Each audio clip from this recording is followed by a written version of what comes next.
Let's see how to create a chatbot with simple drag and drop methods.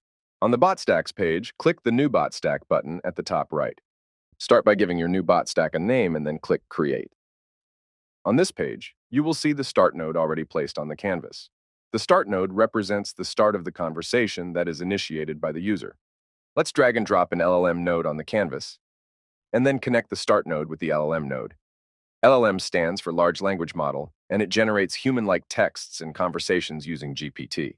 Let's click on the LLM node and select an AI model. For this occasion, let's select GPT 3.5 Turbo as our AI model.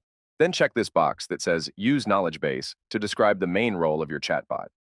For the user prompt, type start-0 using brace brackets to designate the party to which your chatbot will respond. After that, go back to the node menu, click and drag Responsive AI onto your canvas, and attach your LLM node to it. To test your chatbot, click on the play button at the top right corner. On the message area, type a question to test your chatbot and interact with it.